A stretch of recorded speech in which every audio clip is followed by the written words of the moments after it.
नई उम्मीदों से भरा यह नया साल मुबारक हो। खुशी की मस्तियों की यह चाल मुबारक हो। तुम्हारे ख्वाब सभी इस बरस में पूरे हो। दुआएं दिल से हैं, तुम्हें यह साल मुबारक हो। दोस्तों, आप सभी को नव वर्ष की हार्दिक शुभकामनाएं। नया साल है, नया दिन है।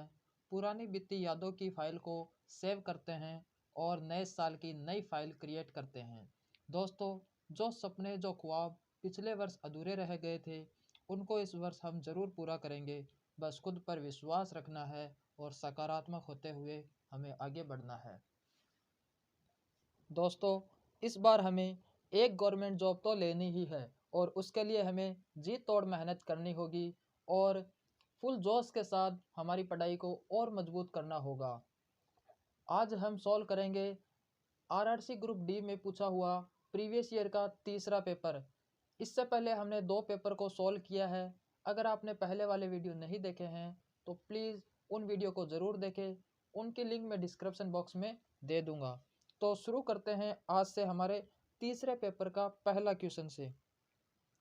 तीसरे पेपर का जो पहला क्वेश्चन है, यदि एक अवलोकन x1 x2 x3 एक्शन का समांतर माध्य 1 है तो x1/k, x2/k, x3/k और xn/k का समांतर माध्य ज्ञात करना है। हमें क्या दे रखा है? हमें दे रखा है x1 plus x2 plus x3 और xn तक ये हमारी संख्या है। इनका समांतर माध्य दे रखा है। माध्य हम कैसे निकालते हैं? जितनी संख्या है उन सब का जोड़ करते हैं और टोटल संख्या का भाग दे देते हैं। यह हमें दे रखा है 1, यानी यह हमें 1 दे रखा है। पूछा क्या गया है? हमसे पूछा गया है कि x1/k plus x2/k plus x3/k और यह संख्या xn तक है। xn/k का माध्य पूछा है तो हमें माध्य निकालना है। माध्य निकालने के लिए हम क्या करेंगे? सबसे पहले तो इनका जोड़ करेंगे। जोड़ करने के बाद इनकी टोटल संख्या का भाग देंगे। टोटल संख्या ये n तक ही है क्या? यानी हम n का फिर इसमें भाग देंगे। यही हमारा माध्य निकलेगा। अब आगे क्या करेंगे? आगे देखना, यहाँ पे 1/k सभी में ऊपर कॉमन आ रहा है। 1/k मैंने क्या कर दिया? कॉमन ले लिया, बाहर ले लिया। तो अंदर क्या बचा? x1 plus x2 plus x3 और ये xn तक है, ठीक है। और नीचे जो n है वो n हमारा वैसा का वैसा ही बचा है। अब ध्यान से देखो, ये हमारा इसका मान हमारा क्या दे रखा है? 1 नहीं दे रखा क्या? यहाँ पे देखो, इसका मान हमारा 1 दे रखा है, यानी मैं इसकी जगह 1 पुट कर दूंगा तो हमारा आंसर क्या आ जाएगा? जब यहाँ 1 पुट करूंगा तो इसकी जगह 1 रखने पे ये 1/k ही हमारा बच जाएगा क्या? 1/k हमारा आंसर हो जाएगा। तो कौन सा ऑप्शन मेरा सही हो जाएगा? ऑप्शन नंबर मेरा 3 है, वह करेक्ट हो जाएगा। ऑप्शन नंबर 3 करेक्ट हो जाएगा। 1/k मेरा सही आंसर। ठीक है, आपको क्वेश्चन समझ में आया होगा। अगला सवाल देखते हैं। अगला सवाल है, थोड़ा सा मैं इसको जूम कर देता हूं अगर आपको दिखाई नहीं दे रहा है तो। एक कंपनी एक कार्यक्रम का आयोजन कराने की व्यवस्था करने की योजना बना रही है। यह अपने कार्यक्रम के कुल अनुमानित खर्च को 5 व्यापक खंडों में विभाजित करती है, जिसका वितरण यह है। हमें एक टेबल दे रखी है और वह खंड कैसे बताया गया है कि 1 में 30%, 2 में 20% और 3 में 10%, 4 में 20% और 5 में 20%। यह हमें दे रखा है। आगे क्वेश्चन क्या कहा है कि अगर कंपनी खंड 3 यह है, अगर कंपनी खंड 3 पर 5,000 रुपये खर्च करती है तो खंड 5 पर इसका खर्च क्या होगा? देखो, 3 पर हमें दे रखा है 5,000 और 5वीं वाली कंपनी पे पूछा है, तो 3 पर एक्चुअल में कितना दे रखा है? हमें 10 दे रखा है क्या? 10% दे रखा है। 10% का मान कितना है? 5,000 है। 10% का मान कितना है? 5,000। और पूछा है 5वीं वाले उपखंड पे। 5वें वाले खंड पे तो 20% है, यानी हमें 20% का मान निकालना है। 20% का मान निकालना है। जब 10% का मान 5,000 है तो 20% का मान 10,000 नहीं हो जाएगा क्या? इसका डबल नहीं हो जाएगा क्या? भाई, जब 10% का मान 5,000 है तो 20% का मान 10,000 नहीं होगा क्या? बिल्कुल होगा, तो हमारा आंसर हो जाएगा 20%। तो देखिए कौन सा ऑप्शन हमारा सही होगा। अगर मैं चारों ऑप्शन को देखूं तो मेरा जो ऑप्शन नंबर 3 है वो मेरा करेक्ट हो जाएगा, 10,000 रुपये मेरा आंसर सही हो जाएगा। ठीक है, आसान आसान सवाल आते हैं, बस हमें क्वेश्चन को आराम से पढ़ना है और उसके बाद में हम इसको सॉल्व करेंगे। जल्दबाजी में हम देखेंगे तो हमसे मिस्टेक ज़्यादा हो सकती है, इसलिए क्वेश्चन को एकदम आराम से सॉल्व करना है। अगला सवाल देखो, अगला सवाल है x की वैल्यू दे रखी है √6 - 1 अपॉन √6 + 1, यानी मैं इसको सोल्व करूँ तो x का मान क्या दे रखा है √5 डिवाइड बाई √7, यही दे रखा है।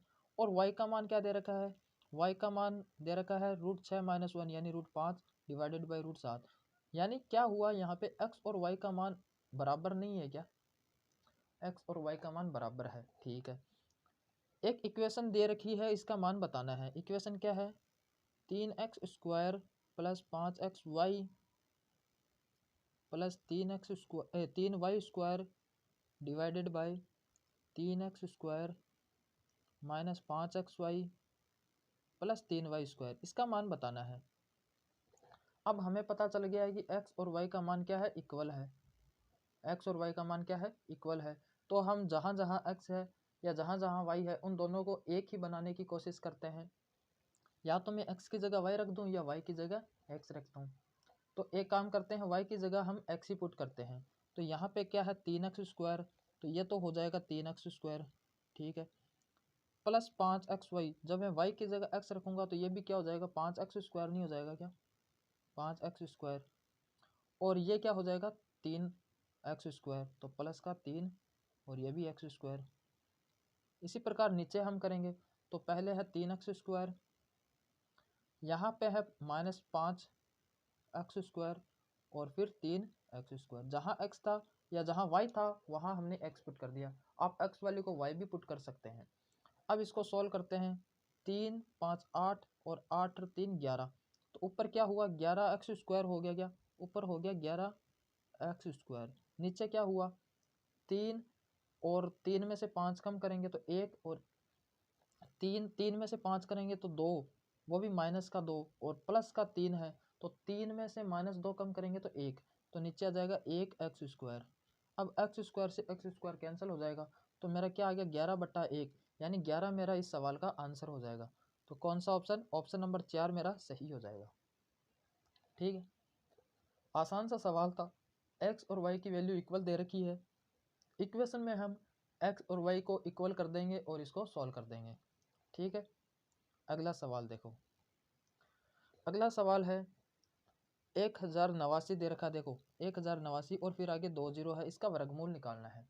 अब इसका वर्गमूल निकालने का तरीका बताता हूँ मैं। देखो जब संख्या बड़ी है, बड़ी संख्या दे रखी है और हम इसको क्या करेंगे पार्ट में डिवाइड करके फिर इसका हम इसको अलग 2 पार्ट में डिवाइड करेंगे और फिर इसका वर्गमूल निकालेंगे। देखो इसको हम इस तरीके से लिख सकते हैं 1089 और फिर ये 2 जीरो है, अलग है।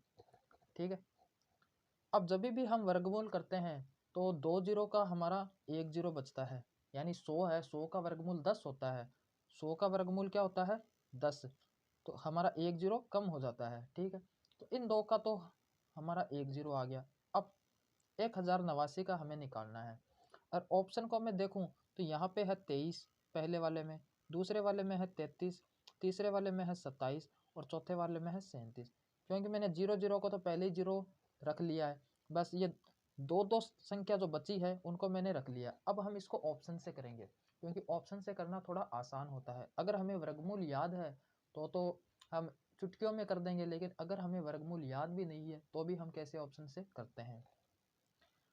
25 का हमें स्क्वायर पता है क्या, 25 का स्क्वायर कितना होता है 625। कैसे निकालते हैं, पहली वाली संख्या का स्क्वायर करते हैं 25 और दूसरी वाली जो संख्या है 2, इसको अगली वाली संख्या से मल्टीप्लाई करते हैं, 2 को 3 से मल्टीप्लाई करेंगे तो 6, तो 625। अब 25 का स्क्वायर 625 होता है, तो 23 का तो फिर 1089 हो ही नहीं सकता, तो ये मेरा ऑप्शन पहले वाला तो वैसे ही गलत हो जाएगा, एलिमिनेट हो गया। ठीक है, अब 25 का 30 का देखते हैं, तो 30 का होता है 900, 30 का कितना होता है 900 और ये तो 900 से ज़्यादा है, तो फिर मेरा 27 भी नहीं हो सकता। दो ऑप्शन एलिमिनेट हो गए। फिर हम 35 का चेक करते हैं। 35 का स्क्वायर कितना होता है, 5 का करेंगे 25 और 3 को इसकी अगली संख्या से मल्टीप्लाई करेंगे, 3 चौक 12 तो 1225। 1225 किसका है, 35 का है। और ये तो 1089 1225 से कम है, मतलब 37 भी नहीं हो सकता। तो ऑप्शन मेरा बचा है केवल 33, यानी इसका सही वर्गमूल क्या हो जाएगा, 330। ऑप्शन नंबर 2 330, क्योंकि 33 और 1 जीरो पहले हमने निकाला था, तो ये 330 वाला करेक्ट आंसर हो जाएगा। ठीक है, 25 30 35 इनके वर्गमूल निकालना, इनके स्क्वायर निकालना आपको आना चाहिए। 25 30 35 45 इनके स्क्वायर कैसे निकालते हैं, अगर इनके स्क्वायर याद है तो हम आसानी से इसको सॉल्व कर लेंगे। ठीक है, आगे चलते हैं। आगे क्या दे रखा है कि ललिता फैशन बुटीक शुरू करने की योजना बना रही है और उसके पास शुरुआती पूंजी के रूप में 20,000 रुपये हैं। कितने रुपये हैं, 20,000। 20,000 रुपये हैं। नीचे दी गई तालिका के आधार पर उसके पास अन्य खर्चों के लिए कितना पैसा बचा होगा। इसने देखो दो तरीके पे खर्च कर दिए, एक तो बिना सिली हुई सामग्री 50% और सिलाई के सहायक उपकरण पे 20%। तो इसने टोटल कितना प्रतिशत खर्च कर दिया, 70% कर दिया गया। 50 और 20 70%। अब बताओ 70% इसने खर्च कर दिया तो इसके पास कितने बच गए, 30%। इसने यही पूछा है कि कितना प्रतिशत और बचा है ताकि वह अन्य खर्च है वो उठा सके, तो 30% बचा है। टोटल अमाउंट है 20,000। 20,000 का हम क्या निकालेंगे, 30% निकालेंगे। 20,000 का 30% निकालेंगे तो 2 जीरो से मैं 2 जीरो कैंसिल करूंगा, 3 को मैं 2 से मल्टीप्लाई करूंगा तो 6 आ जाएगा और फिर ये 3 जीरो हम एज इट इज लिख लें, तो 6,000 मेरा इस सवाल का आंसर हो जाएगा। ऑप्शन नंबर 3 मेरा सही आंसर हो जाएगा। ठीक है, उम्मीद करता हूँ यह तो आपको समझ में आया होगा। आगे चलते हैं। आगे वाला क्वेश्चन है, आप इसको सॉल्व करने की ट्राई करें। क्वेश्चन क्या है कि दो पुरुष कुलदीप और आगरकर अलग अलग काम करते हुए क्रमश 8 और 12 घंटे में एक मैदान की घास को काट सकते हैं। यानी दो व्यक्ति दे रखे हैं, एक कुलदीप है और एक है आगरकर। ठीक है, ये वाला 8 दिन में काटता है, 8 घंटे में, और ये 12 घंटे में। यदि वे दोनों बारी बारी से काम कर रहे हैं और कुलदीप सुबह 9 बजे काम शुरू करता है तो घास काटने का कार्य कब समाप्त होगा, यह हमें पूछा गया है। यानी दो लोग हैं, एक का नाम है कुलदीप और दूसरे का है आगरकर। ये कुलदीप 8 घंटे में घास काटता है और ये 12 घंटे में। अब इसने बताया है कि दोनों बारी बारी से काम करते हैं और पहले काम कौन करता है, पहले कुलदीप करता है। कुलदीप करता है कितनी बजे, 9 बजे। 9 बजे काम शुरू करता है तो कितनी देर में घास है वो कट जाएगी, ये हमें पूछा है। सबसे पहले टाइम एंड वर्क का सवाल आता है। मैंने पहले क्या बताया है कि जब भी टाइम एंड वर्क का आए तो इनमें क्या करना है, सबसे पहले इनका एलसीएम लेना है। क्या लेना है, एलसीएम। 8 और 12 का एलसीएम कितना होगा, 24। 8 और 12 का एलसीएम कितना होगा, 24। यह जो एलसीएम लेते हैं इसको हम टोटल वर्क मानते हैं। क्या मानते हैं, टोटल वर्क, कुल काम हम इसको मानते हैं। जब कुल काम निकल जाए उसके बाद हम क्या निकालेंगे, इनकी इफ़िशियंसी। इफ़िशियंसी कैसे निकालते हैं, कुल काम में इनके जो दिन है या घंटे हैं इनका भाग देते हैं। 8 का भाग 24 में देंगे तो 3 बार, 12 का भाग 24 में देंगे तो 2 बार। यह आ गई इनकी इफ़िशियंसी।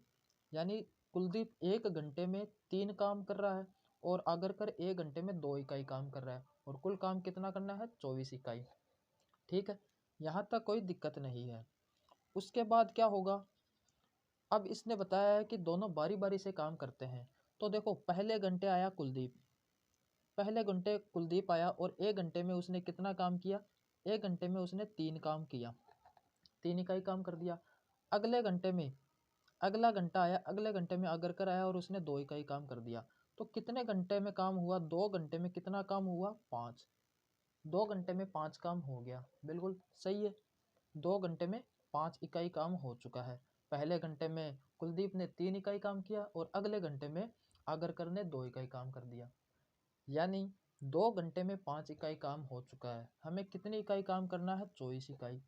अब देखो 2 घंटे में 5 इकाई हुआ है, फिर इसके अगले अगले 2 घंटे में फिर 5 इकाई काम होगा। इस तरीके से यह सिलसिला चलता रहेगा। यानी 4 घंटे में कितना होगा मेरा, 10 काम हो जाएगा। फिर 6 घंटे में कितना हो जाएगा मेरा 15, और फिर 8 घंटे में कितना हो जाएगा 20। इस तरीके से हो रहा है।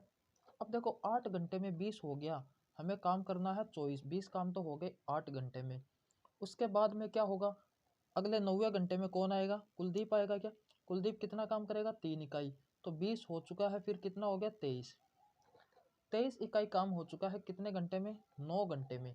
अब कितना बचा है, एक काम और बचा है, लेकिन ये आगरकर तो 2 यूनिट काम करता है 1 घंटे में। 2 यूनिट 1 घंटे में करता है, मतलब 1 यूनिट वह आधे घंटे में कर देगा क्या, यानी टोटल है जो घंटे हैं उसको 9.5 घंटे लगने हैं। टोटल 24 इकाई को काम करने में 9.5 घंटे लगने हैं। यहाँ तक कोई दिक्कत है क्या, क्योंकि 9 घंटे तक हमारा 23 काम हो चुका है, 24 काम करना है, यानी एक काम बच गया। एक काम बच गया, वो आगरकर की बारी है। आगरकर है वो 1 घंटे में 2 काम कर रहा है, 1 घंटे में 2 इकाई काम कर रहा है, तो उसको 1 इकाई करने में आधा घंटा लगेगा, आधा घंटा लगेगा, इसलिए 9.5 घंटे। अब देखो उन्होंने शुरू कितने बजे किया था, 9 बजे शुरू किया था। कुलदीप ने 9 बजे शुरू किया था, तो काम कब तक खत्म होगा, 9.5 घंटे और उसमें जोड़ देंगे। तो 9 में जब 9.5 घंटे जोड़ेंगे तो कितना हो जाएगा, शाम के 6:30 बज जाएंगे क्या, शाम के 6:30 बज जाएंगे, क्योंकि 9 फिर 12 बजेंगे, तो 3 घंटे तो इसको दे दिए 12 बजाने में, और फिर 6:30 बज गई, यानी शाम के 6:30 बज गए। तो ऑप्शन नंबर मेरा 3 सही हो जाएगा answer. Option number 3 correct answer हो जाएगा। 6:30 बजे तक पूरे घास की कटाई होगी। ठीक है, क्वेश्चन को आराम से देखो, आराम से समझो। क्वेश्चन इतना लेंदी नहीं है, बस समझने की देरी है। ठीक है, अगर आपको समझ में नहीं आया है तो एक बार पीछे रिवाइज करके वापस से देख लेना। आगे चलते हैं हम। अगला सवाल देखो, अगला सवाल सिंप्लीफिकेशन का सवाल आया है। सिंप्लीफिकेशन के आप देखना ज़्यादा सवाल पूछे गए हैं, जितने भी शिफ्ट है उसमें सिंप्लीफिकेशन के 3 या 4 सवाल पूछे ही जा रहे हैं, इसलिए सिंप्लीफिकेशन पे आपको ज़्यादा वर्क करना है। सवाल क्या दे रखा है, 66 divide 67 minus 43 minus 17 minus 117 divide 9 multiply 4, यह हमें दे रखा है। सिंप्लीफिकेशन का सवाल सोल्व करने के लिए आपको बोर्ड मास का नियम आना चाहिए, बोर्ड मास का नियम आना चाहिए। बोर्ड मास का मतलब क्या है, B for bracket, O for of, D for divide, M for multiply, A for adds और एस फॉर सब्सट्रैक्ट। इनको पालन करते हुए हमें सॉल्व करना है। देखो सबसे पहले हम ब्रैकेट वाली को सॉल्व करते हैं, तो ब्रैकेट वाला हम एक एक पोर्शन को सॉल्व करेंगे। सबसे पहले हम इस ब्रैकेट को सॉल्व करते हैं। ठीक है, इस ब्रैकेट को सॉल्व करते हैं। यहाँ हमें दे रखा है डिवाइड, तो सबसे पहले डिवाइड को सॉल्व करेंगे। यहाँ क्या दे रखा है, 117 डिवाइड बाई 9 मल्टीप्लाई 4, क्या दे रखा है। इसको सॉल्व किया, 9 को 117 में काटना है तो कितनी बार जाएगा, 9 एकम 9, 2 बचा और 2 27, 9 3 27, 13 बार जाएगा। 13 को 4 से मल्टीप्लाई करना है तो कितना आ जाएगा 52, 13 चौक 52, 13 चौक 52 आ गया, यानी मेरा यहाँ तक क्लियर हो गया। फिर है 17, 17 माइनस 52 है, 17 माइनस 52। अब 17 में से 52 को घटाएंगे तो हम कितना आ जाएगा हमारा, 12 में से 7 गया 5 और 4 में से 1 गया 3, 35 आ जाएगा, वो भी माइनस का। यहाँ तक मेरा कितना है, माइनस का 35। फिर बाहर क्या है, एक ब्रैकेट है, वो क्या है 43 और माइनस है, माइनस माइनस प्लस हो जाएगा तो 35। ये माइनस और ये बाहर वाला माइनस प्लस हो जाएगा, इसलिए इसको मैंने प्लस कर दिया। अब इसको ऐड करते हैं, 5 और 3 8 और 4 3 7, 78 हो गया, यानी मेरा यहाँ तक सोल्व हो गया 78। अब फिर क्या है, अगला वाला ब्रैकेट है 67, फिर माइनस का चिन्ह है, 67 माइनस 78 है। ठीक है, इसको हम सॉल्व करेंगे तो कितना आएगा, 8 में से 7 गया 1 और 7 में से 6 गया 1, 11 आ गया, लेकिन किसका, माइनस का, माइनस का 11 आ गया। यहाँ तक मेरा सोल्व हो चुका है। अब क्या करना है, 66 डिवाइड बाई, डिवाइड है तो डिवाइड, और कितना है 11, वो भी माइनस का, तो कितना आंसर आ जाएगा मेरा, माइनस का 6, माइनस का 6 आंसर हो जाएगा। ऑप्शन नंबर 1 मेरा करेक्ट आंसर हो जाएगा, माइनस का 6। इस तरीके से अगर सोल्व करेंगे तो हमारी गलती होने के चांस बिल्कुल कम होंगे। गलती इसी क्वेश्चनों में होती है, इसीलिए एग्जामिनर हमें यह क्वेश्चन करने के लिए देता है। पता चल गया आपको कैसे सोल्व करना है और आपका आंसर भी आ गया होगा। आगे चलते हैं। अगला सवाल देखो, ज़्यादा से ज़्यादा क्वेश्चनों की प्रैक्टिस करोगे ना आप, तो आपकी मैथमेटिक्स ऑटोमेटिक ही अच्छी होती चली जाएगी। अगला सवाल क्या है, हमें एक संख्या दे रखी है x 4 7 3 और 8 और हमें बताया गया है कि ये संख्या 9 से विभाजित है। किससे विभाजित है? 9 से विभाजित है। तो x का स्थानीय मान क्या है? इस x का हमें मान बताना है। क्या बताना है? इसका मान बताना है। अगर आपको 9 का डिविजिबिलिटी रूल पता है तो आप इस क्वेश्चन को आसानी से कर लोगे। क्या होता है 9 का डिविजिबिलिटी रूल? 9 को जब हम किसी भी संख्या में भाग देते हैं तो वह संख्या, उस संख्या को जब हम जोड़ करेंगे, उन संख्या के हर एक डिजिट का जब हम जोड़ करेंगे तो वो संख्या का जोड़ भी 9 से डिवाइड होना चाहिए। यानी ये एक संख्या दे रखी है हमें टोटल, ठीक है, ये संख्या दे रखी है। इन संख्या का जब मैं जोड़ करूँगा, जैसे x + 4 + 7 + 3 + 8, इन संख्या का जोड़ वो 9 से भाग जाना चाहिए उस संख्या में। तो इनका जोड़ करते हैं तो 8 और 3 11, 11 और 7 18, 18 और 4 22, 22 और प्लस x, ठीक है, यहाँ आया। अब बताओ कौन सी संख्या है, इस x की जगह में क्या रखूँ कि ये पूरा पूरा 9 से भाग चला जाए। 9 का जब हम पहाड़ा बोलते हैं तो 27 बार 9 का भाग जाता है, मतलब 27 में 9 का जाता है भाग। 27, इस संख्या को 27 बनाने के लिए x का कितना मान रखना होगा? हमें 5, x का मान 5 रखना होगा और ऑप्शन में मेरा 5 दे रखा है, यानी यही आंसर मेरा सही है। सबसे पहले करना क्या है, जितनी संख्या दे रखी है उन सब के डिजिट का जोड़ करना है, इन सब के डिजिट को जोड़ना है।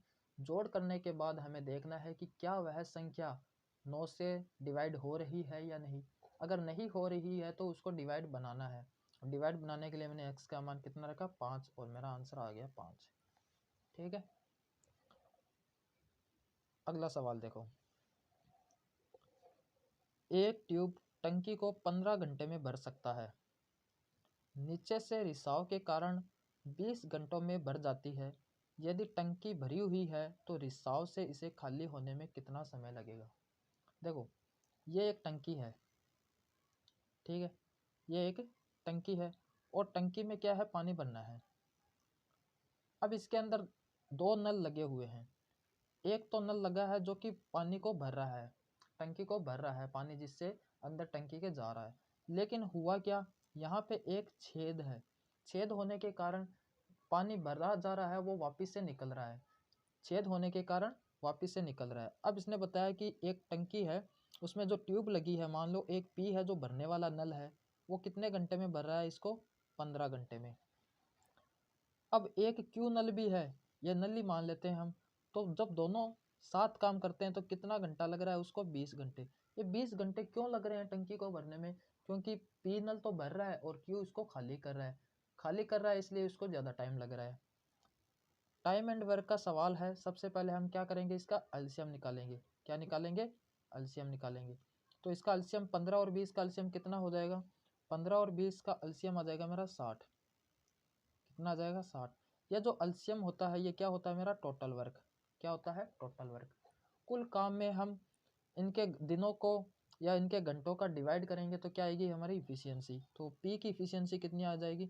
60 में 15 का भाग देंगे तो 4, 60 में 20 का भाग देंगे तो 3। ये इनकी इफिशियंसी आ गई।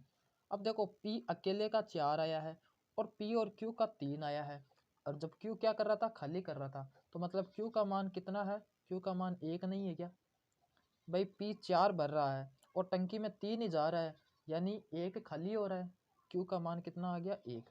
यह क्यू की इफिशियंसी आ गई 1। अब इसने बताया है कि रिसाव से इस खाली होने में कितना समय लगेगा। टंकी कितनी भरी हुई है? 60, और क्यू की इफिशियंसी कितनी है? 1। तो ये 1 की इफिशियंसी इसको खाली करेगा। तो 60/1, यानी उसको 60 घंटे लगने वाले हैं। 60 घंटे लगने वाले हैं, ठीक है।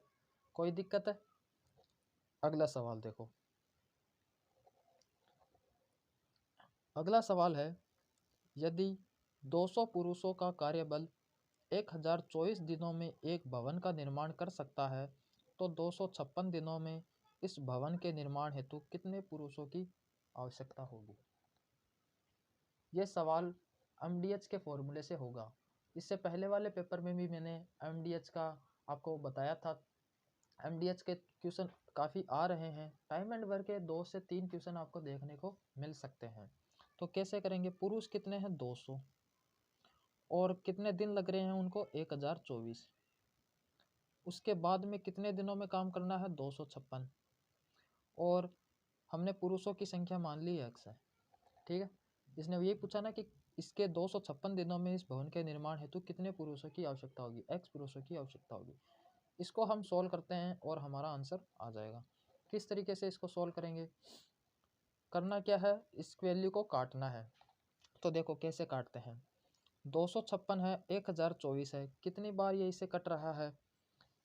अगर मैं इसको 5 से मल्टीप्लाई करूँ, 5 से नहीं 4 से मल्टीप्लाई करूँ, 4 से मल्टीप्लाई करूँ तो क्या 1024 आ रहा है क्या, 6 चौक 24, 4 कैरी आया 2, 5 चौक 20 और 2 22 और कैरी आया 2, 4 दूनी 8 और 2 10। बिल्कुल ये 4 बार कट रहा है, यानी ये इससे 4 बार कटेगा।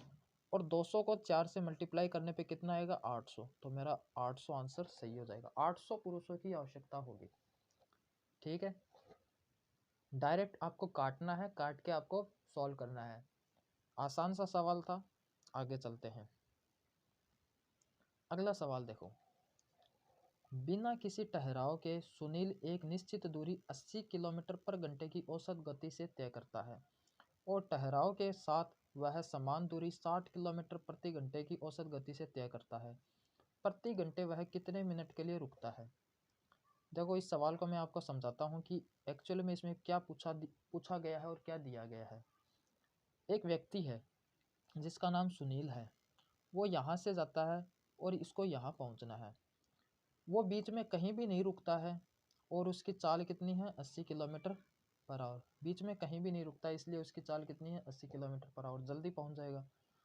उसके बाद में एक वापस से वो क्या करता है, यहाँ से चलता है और उसको यहाँ जाना है, लेकिन यहाँ कुछ समय के लिए वह रुक जाता है, यहाँ कुछ समय के लिए वह रुक जाता है और उसकी चाल कितनी होती है 60 kilometre per hour, 60 kilometre per hour. ठीक है, तो इसने यही पूछा है कि ये इतनी जो दूरी रुका है कितनी देर के लिए वह रुका है, कितने मिनट के लिए रुकता है, यह हमसे पूछा गया है। ठीक है, तो इस सवाल को करने का सबसे आसान तरीका और सबसे आसान ट्रिक है वो आज मैं आपको बताने वाला हूँ। देखो इनकी चाल पहले 80 थी फिर 60 है, कितनी चाल का डिफरेंस हुआ यहाँ पे 20 का हुआ क्या, 20 का।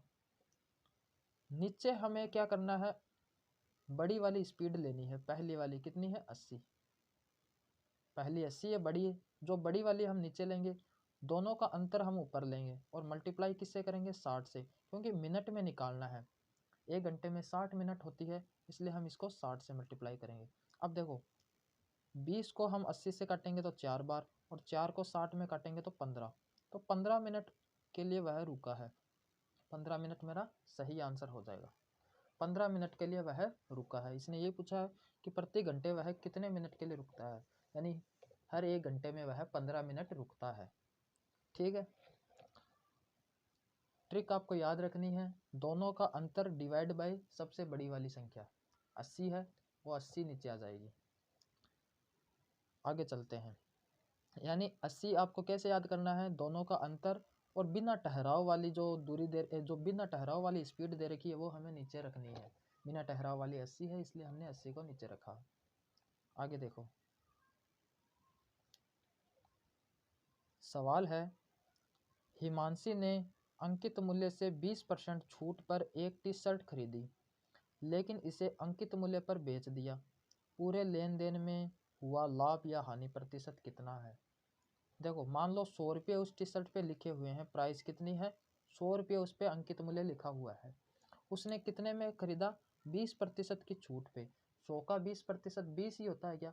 अब 100 रुपये की चीज़ है, उस पर लिखा हुआ है, उसने 20% की छूट पे खरीदा, यानी उसने 80 रुपये में खरीदा है क्या। 100 का 20% 20 ही होता है, यानी 20 रुपये कम में खरीदा है उसने, तो 80 रुपये में उसने टी शर्ट खरीदी है। और उसने वापस से क्या किया, वापस से उसने क्या किया, अंकित मूल्य पर बेच दिया। 100 रुपये लिखा हुआ था, 80 रुपये में खरीद के उसने वापस से 100 रुपये में ही बेच दिया, तो उसको कितना लाभ हुआ। अगर लाभ पूछा जाता तो 20, प्रतिशत में पूछा है तो 20/80, क्योंकि प्रतिशत है हमेशा क्रय मूल्य पे निकाला जाता है, जो लाभ और हानि प्रतिशत है वो क्रय मूल्य पे निकाला जाता है। 80 में खरीदा था, 80 मल्टीप्लाई 100। इसको सॉल्व करेंगे, 20 को 80 से काटेंगे 4 बार, 4 को 100 से काटेंगे 25 बार, तो 25% का उसे लाभ हुआ है। कितना हुआ है? 25% लाभ। 25% लाभ यानी ऑप्शन नंबर मेरा 3 करेक्ट हो जाएगा। ठीक है, आसान सा सवाल है। आगे चलो, अगला सवाल क्या कहा है? अगले सवाल में पूछा गया है कि निम्नलिखित भिन्न में से किस में 5/16 जोड़ने पर परिणाम 1 प्राप्त होता है। हमें 4 ऑप्शन दिए गए हैं, 4 अलग अलग भिन्न दिए गए हैं, और हमें बताना है कि किस में हम 5/16 जोड़े ताकि हमारा परिणाम 1 हो। देखो, हर एक ऑप्शन को चेक करते हैं। पहले वाले ऑप्शन को चेक करते हैं तो 6/8 में हमें जोड़ना क्या है? 5/16।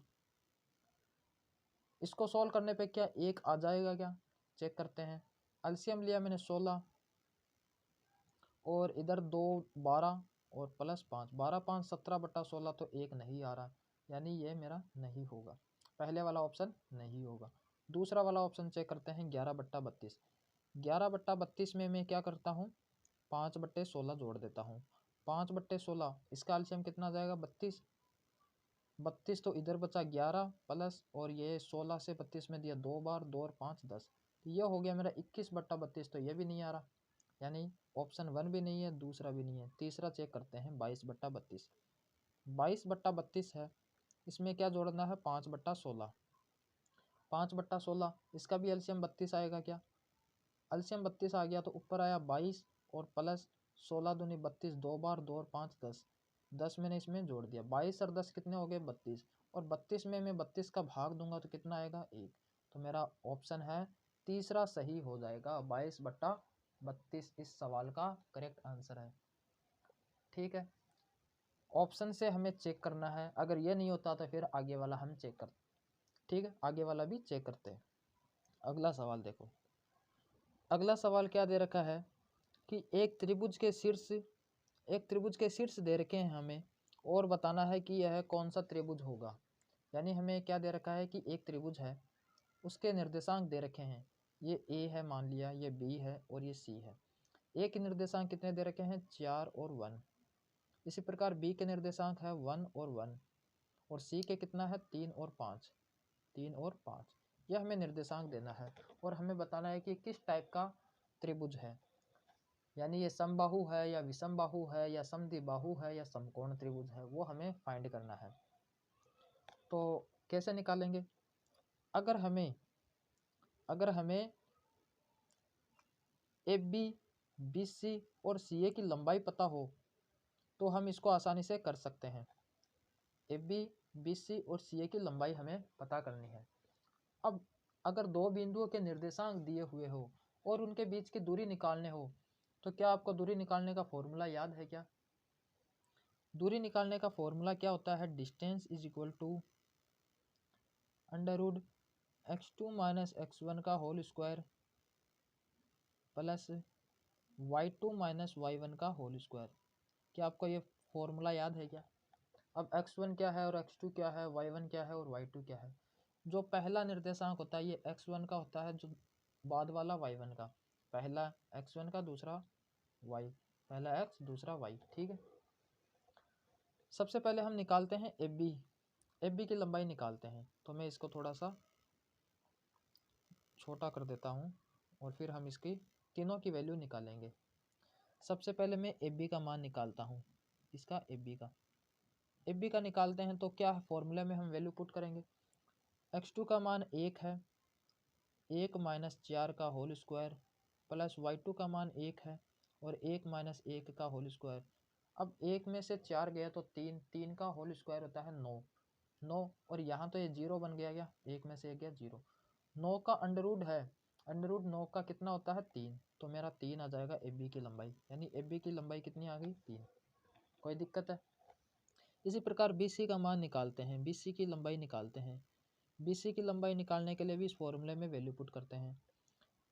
x2 का मान 3 है और x1 का मान 1 है और इसका होल स्क्वायर प्लस y2 का मान 5 है और y1 का मान 1 है और इसका होल स्क्वायर।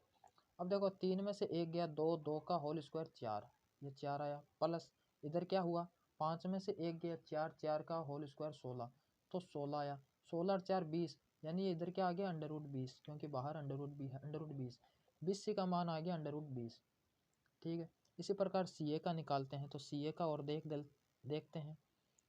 सी ए का निकालने के लिए भी इस फॉर्मूले में हम वैल्यू पुट करेंगे।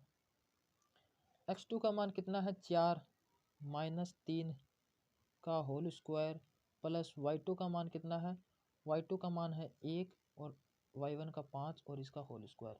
4 में से 3 गया 1, 1 का होल स्क्वायर 1 ही होता है, प्लस है 1 में से 5 गया 4 माइनस के और इसका होल स्क्वायर, 4 का होल स्क्वायर 16, 16 और 1 17, यानी अंडर रूट 17 आ गया मेरा। अब ध्यान से देखना, ये त्रिभुज था, एक की लंबाई कितनी आई मेरी, ए बी की लंबाई आई मेरी कितनी 3, बी सी की आ गई मेरी रूट 20 अंडर रूट का 20 और इसकी आ गई अंडर रूट 17। तो ये तो तीनों ही भुजा मेरी अलग अलग है, और जिस त्रिभुज की तीनों भुजा अलग अलग हो वो कौन सा त्रिभुज होता है, वह होता है मेरा विषम बाहु त्रिभुज। कौन सा होता है, विषम बाहु त्रिभुज होता है। यानी मेरा कौन सा ऑप्शन सही हो जाएगा, ये त्रिभुज कौन सा है, विषम बाहु त्रिभुज है। ऑप्शन नंबर जो 2 है वह करेक्ट हो जाएगा, विषम बाहु त्रिभुज। उम्मीद करता हूँ आपको समझ में आया होगा। फॉर्मूला बेस्ड क्वेश्चन है, अगर आपको फॉर्मूला याद है तो आप इस क्वेश्चन को आसानी से कर लोगे और 1 नंबर आपका पक्का हो जाएगा। ठीक है, अगला सवाल देखो। अगला सवाल है 4500 रुपये की धनराशि पर 3 वर्षों में 8% प्रति वर्ष की दर से चक्रवृद्धि ब्याज और साधारण ब्याज के बीच अंतर क्या है, वो हमें बताना है। अब आपको पहले तो चक्रवृद्धि ब्याज और साधारण ब्याज में अंतर पता होना चाहिए कि इनका मतलब क्या होता है और इनमें क्या डिफरेंस होता है। अगर वो पता है तो आप आसानी से इस सवाल को कर लोगे। देखो, 2 प्रकार के ब्याज होते हैं, एक होता है सिंपल इंटरेस्ट साधारण ब्याज और एक होता है चक्रवृद्धि ब्याज कंपाउंड इंटरेस्ट। साधारण ब्याज हर साल के लिए समान होता है। देखो यहाँ प्रतिशत कितने दे रखी है 8%, तो साधारण ब्याज 3 साल का कैसे लगेगा, पहले साल में 8, दूसरे साल में 8 और तीसरे साल में 8, यानी टोटल कितना लग गया 24%। 24% 3 साल का ब्याज हो गया साधारण ब्याज। तो इसी प्रकार कंपाउंड निकालूं तो कंपाउंड क्या होता है, हर साल का ब्याज पे ब्याज लगता है, हर साल में ब्याज का ब्याज फिर लगता है।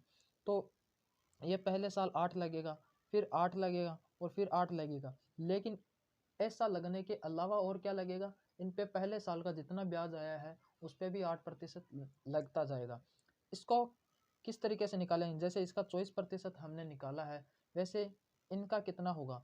इनको निकालने का एक तरीका होता है, अगर वह 3 साल का दिया हुआ है, 3 साल का निकालने का तरीका क्या है, पहले तीनों को ऐड करो, कितना हुआ 8 + 8 + 8 24, प्लस फिर क्या करना है, इन दोनों को मल्टीप्लाई, फिर इन दोनों को मल्टीप्लाई और फिर पहली और तीसरी को मल्टीप्लाई, इनका जोड़ करना है। तो पहली इन दोनों को मल्टीप्लाई किया 64, फिर इन दोनों को मल्टीप्लाई किया 64 और फिर इन दोनों को भी मल्टीप्लाई किया 64, इन तीनों को ऐड करते हैं और उसमें किसका भाग देते हैं 100 का।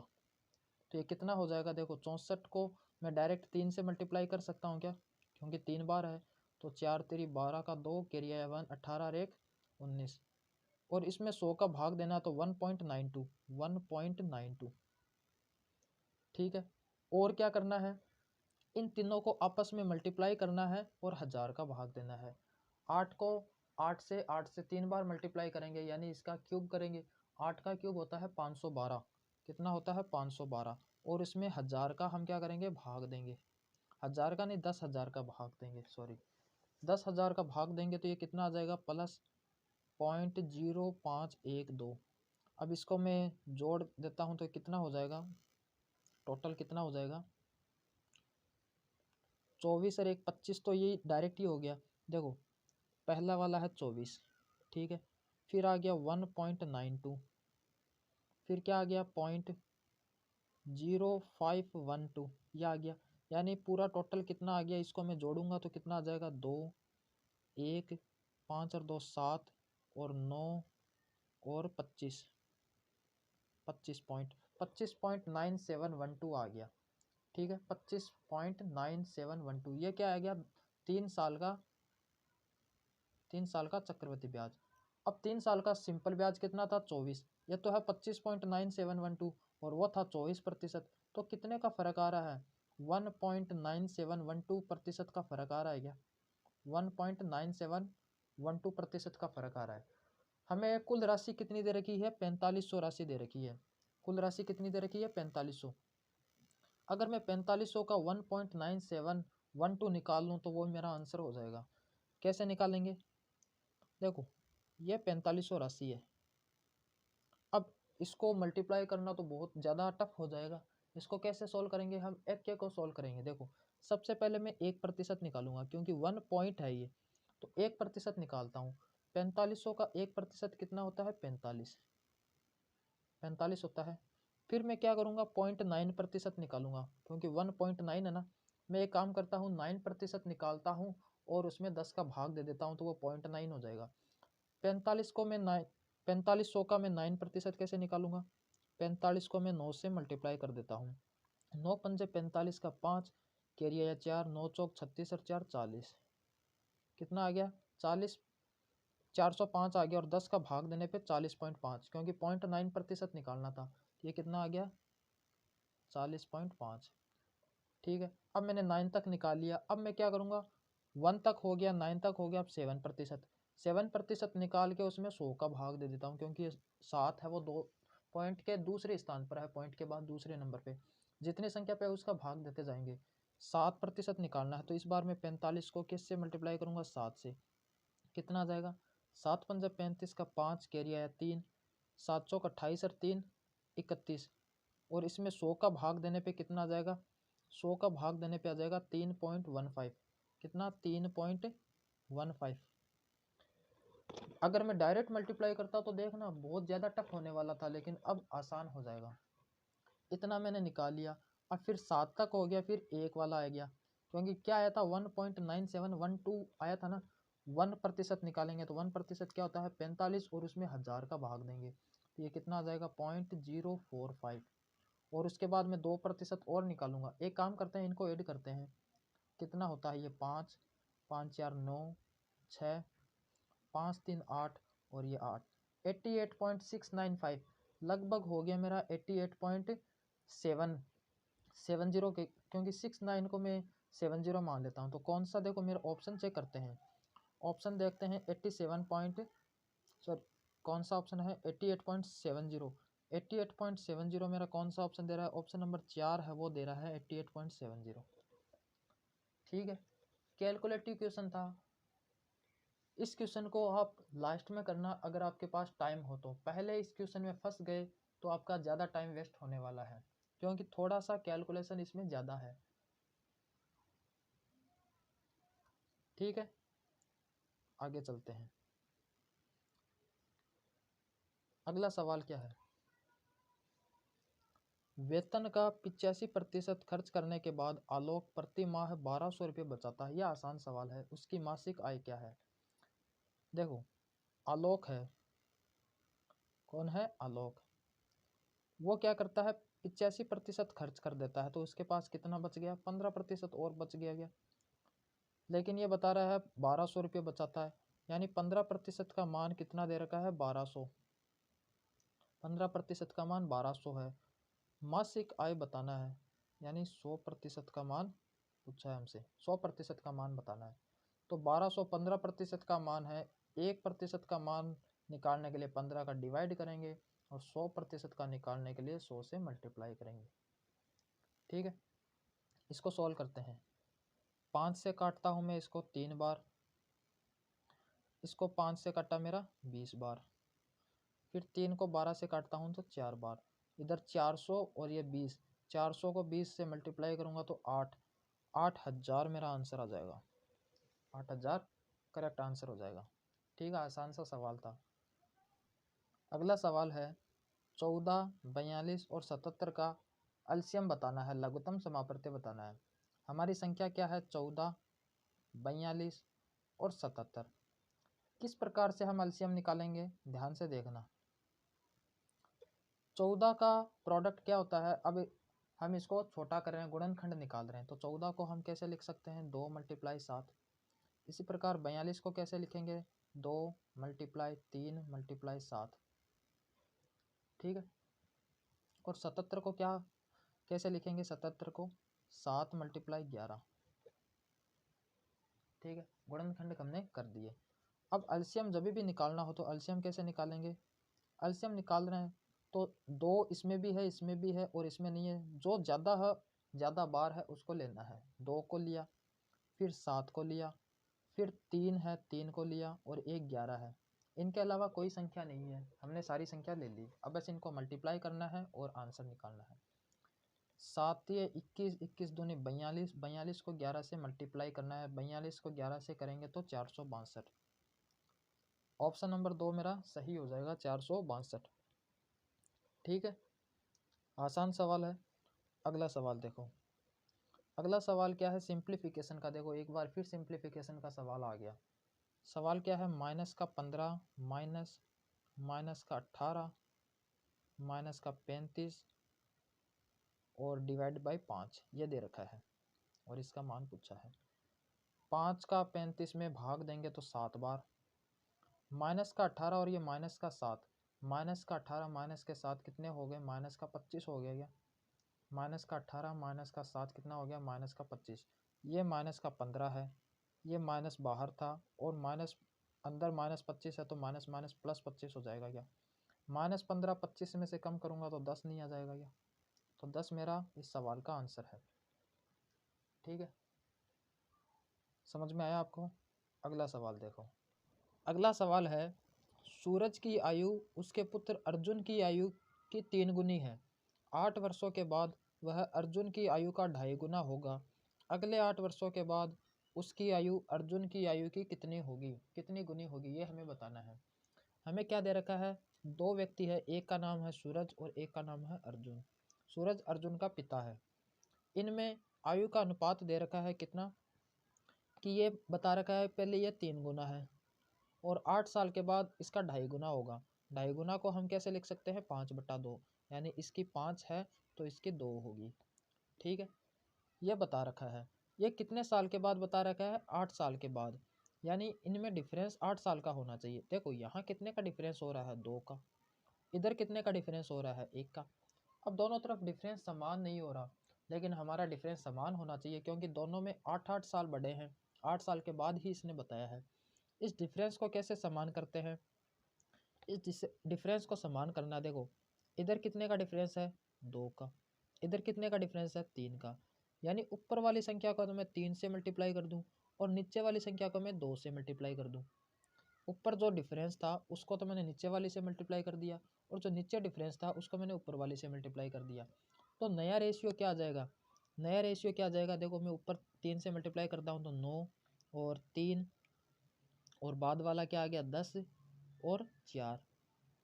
अब देखो इधर डिफरेंस 1 का और इधर भी 1 का, अब बराबर हो गया।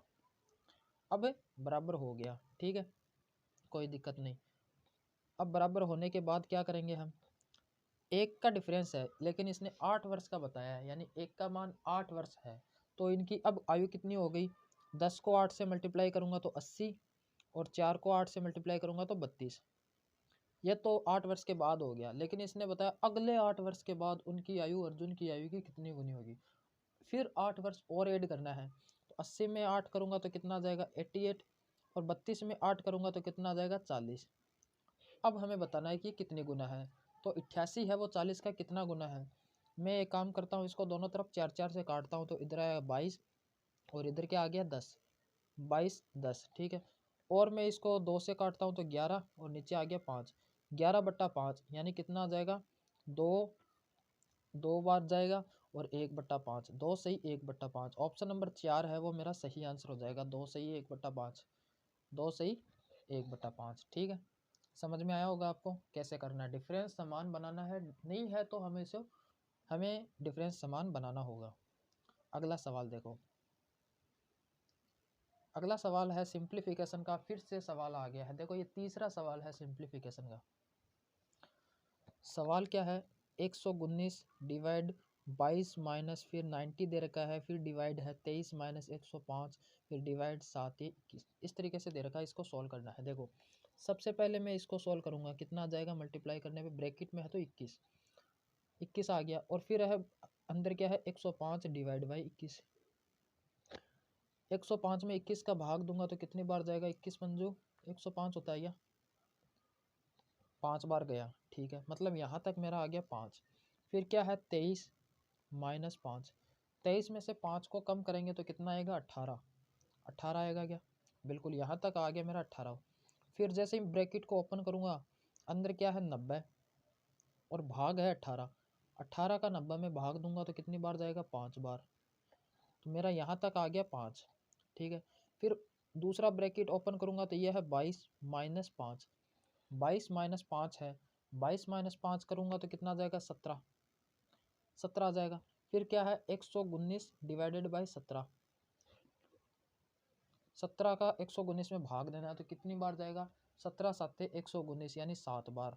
कितना? 7 बार। तो 7 मेरा इस क्वेश्चन का आंसर हो जाएगा। ऑप्शन नंबर 4 मेरा सही आंसर हो जाएगा। एक एक को सवाल को एक एक जो ब्रैकेट है उसको ओपन करते हुए सॉल्व करेंगे और आगे बढ़ेंगे। ठीक है, अगला सवाल क्या है? एक त्रिभुज ABC में DEF क्रमशः BC CA और AB भुजाओं के मध्य बिंदु है। BE और DF एक दूसरे को x पर काटते हैं और DE और CF एक दूसरे को y पर काटते हैं, तो XY का मान बताना है। यानी हमें एक ट्राइंगल दे रखा है, ये एक त्रिभुज दे रखा है जिसमें यह है A, यह है B और यह है C। आप डायग्राम को ध्यान से देखना, आपको ज़्यादा समझ में आएगा। ठीक है, इसने बताया कि ये पॉइंट है D, ये पॉइंट है E और ये पॉइंट है F। ठीक है, ये इनके मध्य बिंदु है, हमने इनको मिला दिया। ठीक है, यहाँ तक कोई दिक्कत? उसके बाद में इसने क्या बताया कि DE और CF नहीं BE और DF एक दूसरे को अक्ष पर काटते हैं। BE, ये रहा BE और ये रहा DF, ये इसको किस पे काटते हैं? x पे काटते हैं। इसी प्रकार DE और CF, DE और CF, ये रहा CF और ये रहा DE, ये किस पे काटते हैं? y पे काटते हैं। और हमें इस XY की लंबाई बतानी है, XY की लंबाई बतानी है। अब देखो ये BC है टोटल, ये बाहर वाली BC है, ये इसके मध्य बिंदु है यानी ये BC/2 है। ये लंबाई कितनी होगी? BC/2। ठीक है, ये डिस्टेंस हमें बताना है। इसको मैं बाहर एक बार फिर से ड्रॉ करता हूँ। इस डायग्राम को ध्यान से देखना, इस डायग्राम को, इसके दो विकर्ण दे रखे हैं और यहाँ पे दो पॉइंट है x और y। ये x है और ये y है। इसका मान BC आया है और इसका मान BC/2 आया है। यहाँ तक कोई दिक्कत? अब देखो ये कौन सा डायग्राम है, क्या आप बता सकते हो ये कौन सा है? ये ट्रपेजियम है। क्या है? ट्रपेजियम। और ट्रपेजियम में होता क्या है, अगर दो विकर्णों के बीच की ये दूरी हमें निकालनी हो, दो विकर्णों को जोड़ने के बाद इनके लंबाई की ये दूरी निकालनी हो, तो वो कैसे निकालते हैं? ये दूरी प्लस ये दूरी, इन दूरी का अंतर बट्टा 2 करना होता है। यानी हमें क्या करना होता है? देखो अगर मुझे XY का मान निकालना है तो XY क्या होता है? ये बड़ी वाली दूरी कितनी है? BC माइनस ये छोटे वाली दूरी कितनी है? BC/2। इन दोनों का अंतर डिवाइडेड बाई 2, ये करना होता है। अब इसको सॉल्व करते हैं। ये 2 ऊपर जाएगा तो 2BC, 2BC में से 1BC जाएगा तो कितना आएगा? BC। और नीचे क्या आ जाएगा? 2 और ये 2 4, तो BC/4 आ जाएगा। XY की लेंथ कितनी आ जाएगी? BC/4। तो कौन सा ऑप्शन मेरा सही हो जाएगा?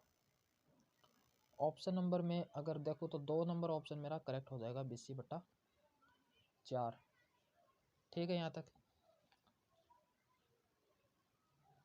कोई दिक्कत है? यहाँ तक BC/4 ये हमारा सही आंसर है।